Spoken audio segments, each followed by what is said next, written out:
Nós vamos encontrar o apóstolo João dizendo que já é a última hora e nós sabemos que vem o anticristo, o último e grande governante, o oitavo império que estará fazendo opressão ao povo de Deus.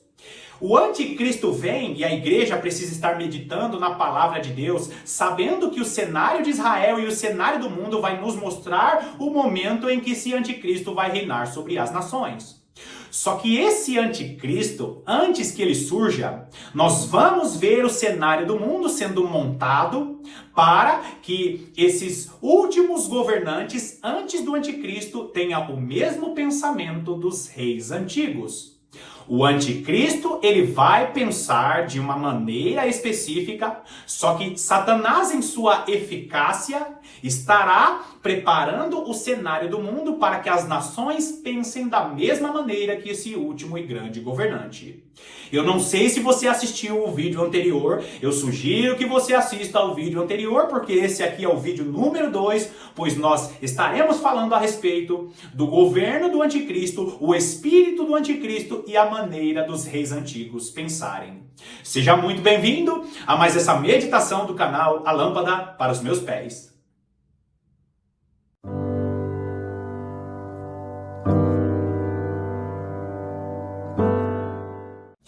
Esse vídeo aqui é um vídeo continuação e eu preciso que você assista ao vídeo anterior, porque no vídeo anterior eu dei detalhes a respeito dessa maneira de pensar dos reis antigos e como o cenário do mundo está sendo preparado. Agora, queridos, no vídeo anterior eu falei a respeito dos impérios que reinaram e oprimiram o povo de Deus ao longo da história. E Satanás está preparando as nações para que os governantes do mundo pensem da mesma maneira, e pensando da mesma maneira, esse último e grande governante estará promovendo um governo mundial para oprimir as nações. Ele começa ali estabelecendo uma espécie de paz entre as nações. Ele vai estar quebrando essa paz e nos 3 anos e meio finais de seu governo, ele vai estar oprimindo as nações e o foco dessa opressão será Israel e todo aquele que adora o Deus verdadeiro. Agora, o apóstolo João, ele fala a respeito dos cristãos da época dele, que já estavam esperando o anticristo, o último e grande governante que estaria agindo na última hora, nos últimos dias, mas esse último e grande governante, antes dele assumir as nações, Satanás estaria preparando o cenário do mundo através de um 7º império, que é a besta de 7 cabeças e 10 chifres. Vai lá comigo em Apocalipse, capítulo 17.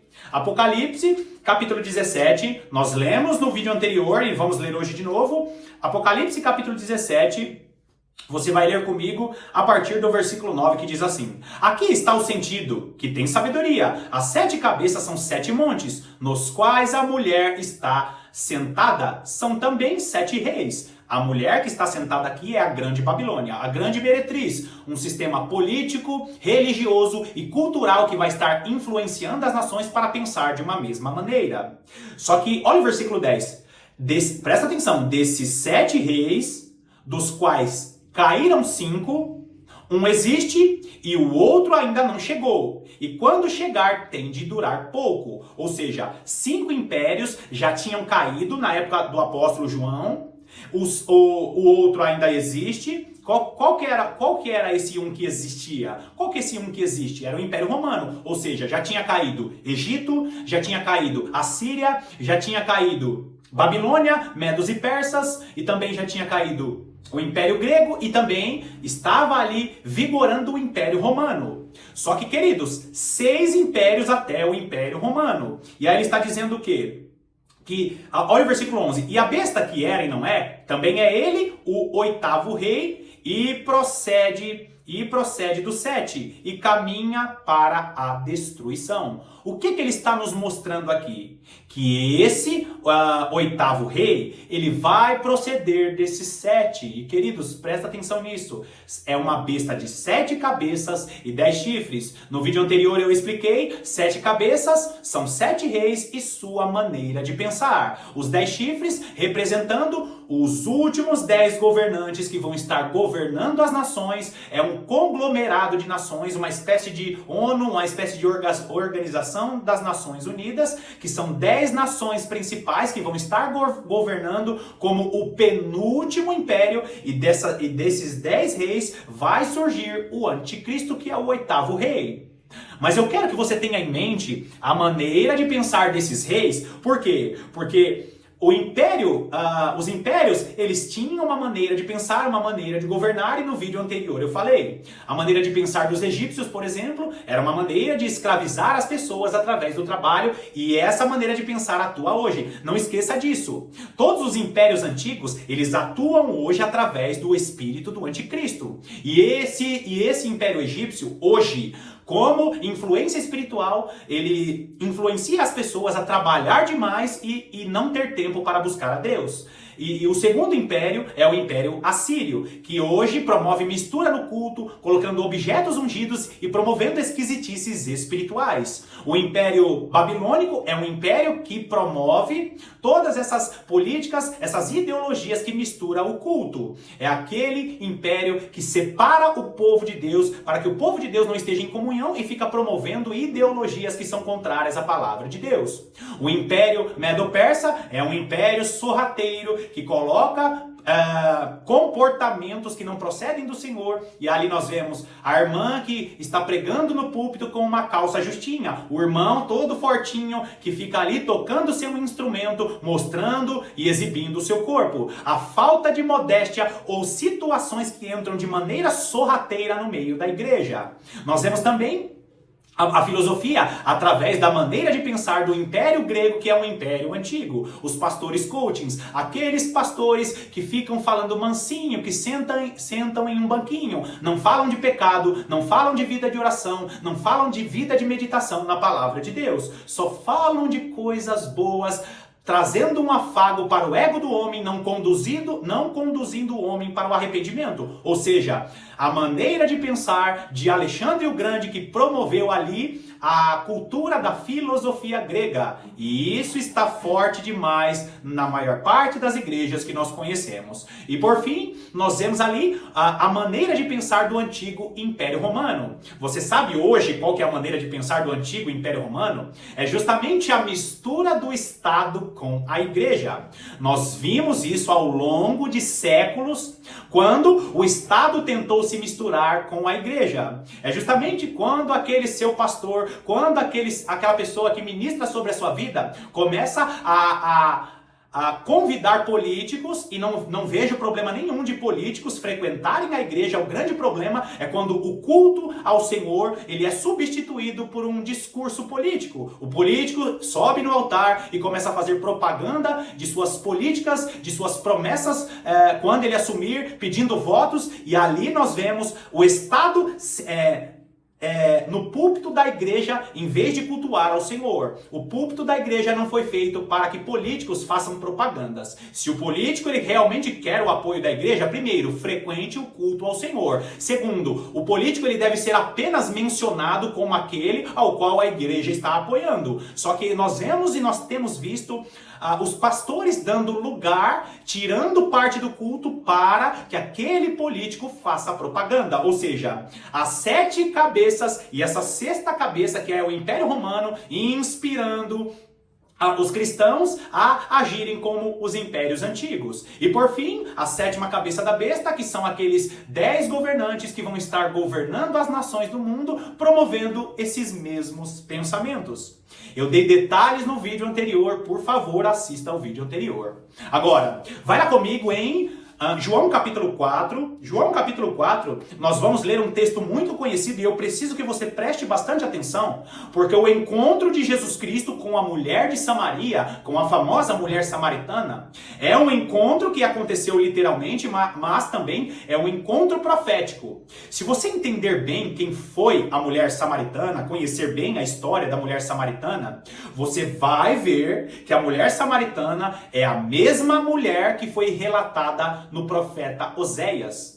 Se você conhecer o ensino das duas casas de Israel, você sabe muito bem de quem o profeta Oséias está falando. Você sabe a conexão que o profeta Oséias tem com a mulher samaritana, quem significa os samaritanos, os primeiros gentios alcançados, como teve aquela dinâmica da divisão das 12 tribos e como surgiu, como foi criado o povo samaritano. A mulher de Samaria representa a igreja de Jesus Cristo, que em sua maior parte a igreja de Jesus Cristo, que em sua maior parte é de gentios. A mulher samaritana sendo salva e tendo um encontro com Jesus representa o que Jesus fez na cruz do Calvário para salvar os gentios. Agora, olha só, queridos, a conexão desses 6 impérios antigos com a mulher samaritana.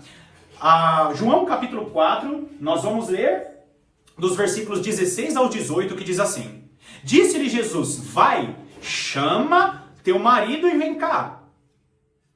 Ao que lhe respondeu a mulher, não tenho marido. Replicou-lhe Jesus, bem disseste, não tenho marido. Agora presta atenção nesse versículo 18.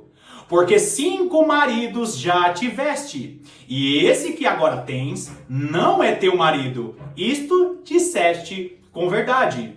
Eu não vou explicar aqui o contexto do encontro de Jesus com a mulher samaritana. Leia João capítulo 4. Em todo esse encontro aqui, é um encontro maravilhoso, é um encontro de salvação. Uma mulher adoradora que foi salva ali em meio ao seu pecado. Eu quero que você olhe para a mulher samaritana como uma figura profética do que Deus fez e do que Deus vai continuar fazendo no final dos tempos. Porque esse versículo 18 que você está vendo aí na tela é justamente Deus nos mostrando que ela é a figura de uma mulher que já teve 5 maridos e o 6º marido que ela tinha não é o marido dela. Ou seja, a mulher samaritana, como figura da igreja gentia que foi salva, é uma mulher que já teve 5 maridos. O marido dela já foi o Egito, foi a Assíria, o marido dela foi a Babilônia, o marido dela foram os medos e persas, entre os maridos dessa mulher, o Império Grego, entre os maridos dessa mulher, o Império Romano.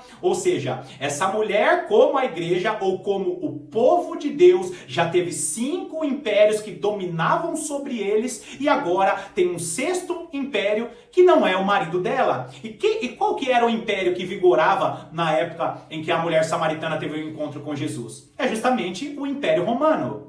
Quando Jesus Cristo olha, e entenda bem o que eu estou dizendo, essa história da mulher de Samaria existiu, Jesus Cristo realmente teve um encontro com essa mulher, não é um encontro simbólico, um encontro literal, só que esse encontro literal prefigura o Israel ao longo da história, que é justamente a mulher de Apocalipse capítulo 12. Se você entender a mulher de Apocalipse capítulo 12, que é o povo de Deus ao longo da história da antiga e da nova aliança, se você entender quem é a mulher de Apocalipse capítulo 12, você vai entender o que representa a mulher de Samaria. Se você entender quem é a mulher de Oséias, em que a mulher que Oséias relata, a esposa que se prostituiu ao longo da história, você vai saber bem quem o que significa esse encontro da mulher de Samaria com Jesus.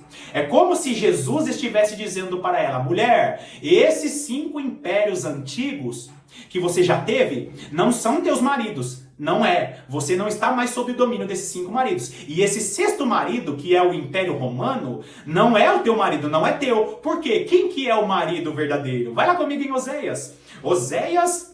Vai lá comigo em Oséias. Oséias, capítulo 2, nós vamos ler Oséias, capítulo 2, dos versículos 14 ao 20, e presta atenção, queridos, que é uma mensagem profética poderosíssima. Você precisa conhecer o ensino das duas casas de Israel e saber quem é a mulher de Apocalipse capítulo 12. Porque Deus, ele usa figuras, usa situações literais como figuras para mostrar as coisas que estão acontecendo. Oséias capítulo 2, nós vamos ler a partir do versículo 14, que diz assim: portanto, eis que eu a atrairei e a levarei para o deserto dos povos e lhe falarei ao coração. Queridos, qual que é o contexto aqui do profeta Oséias? Quem que Deus está falando que vai atrair ao deserto e lhe falar ao coração? É justamente a mulher que tinha atraído o seu Deus com outros povos. Ou, presta atenção nisso, é a mulher que tinha traído o seu Deus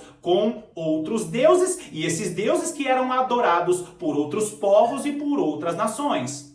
Basicamente, queridos, a nação de Israel foi subjugada por vários povos ao longo da história. E essas nações que subjugaram a nação de Israel promoveram misturas de culto ao Senhor, e o Israel da antiga aliança se deixou ser levado. E o que Deus está falando aqui através do profeta Oséias? Olha, vocês estão aí misturados com os outros povos, cultuando aos outros deuses, vocês estão me traindo espiritualmente. E olha o versículo 15. E lhe darei dali as suas vinhas, e o vale de Acor por porta de esperança. Será ela obsequiosa, ou seja, ela vai me favorecer. A palavra obsequiosa aqui é: você vai me favorecer, você vai ser recíproca em seu amor. Assim como eu te amei, você vai ser recíproca nesse amor. Ou seja, você será obsequiosa. Como nos dias da sua mocidade e como no dia em que subiu da terra do Egito.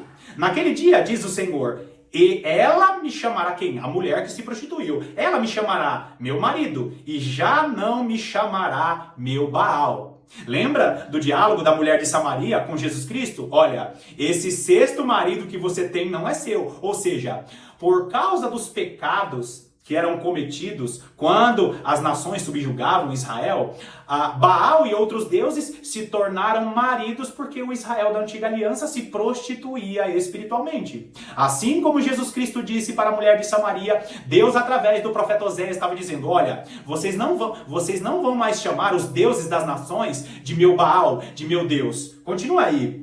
Da sua boca tirarei os nomes dos Baalins e não mais se lembrará desses nomes. Presta atenção aqui. Versículo 18 diz: naquele dia. Que dia que o profeta está dizendo? No dia em que a mulher for atraída para o deserto. Qual será o dia que a mulher será atraída para o deserto? Como está relatado em Ezequiel. A mulher que será atraída ao deserto dos povos. O deserto dos povos é o período da grande tribulação. Quando os cristãos serão levados para lugares ermos, para lugares isolados, porque os cristãos serão obrigados a buscar a presença de Deus, porque esse mundo estará sendo conduzido para ser controlado pela besta, pelo anticristo que estará monitorando a maior parte das regiões do mundo.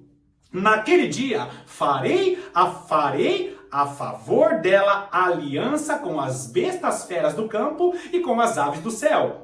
E com os répteis da terra, e tirarei desta o arco e a espada e a guerra, e farei o meu povo repousar em segurança. A promessa de que o Israel, o povo literal, aliás, o Israel da promessa, o povo de Deus, no período da grande tribulação, será sustentado no deserto dos povos, e a esperança do reino milenar de Jesus Cristo, porque Jesus, quando ele voltar, vai estar redimindo o Israel literal e o Israel espiritual. Continua aí no versículo 19. Desposar-te-ei comigo para sempre, desposar-te-ei comigo em justiça e em juízo, e em benignidade e em misericórdia. Presta atenção, queridos, um linguajar de uma mulher que tem um marido e não será mais casada com as nações que a subjugaram, e não será mais casada com os deuses dessas nações. Versículo 20.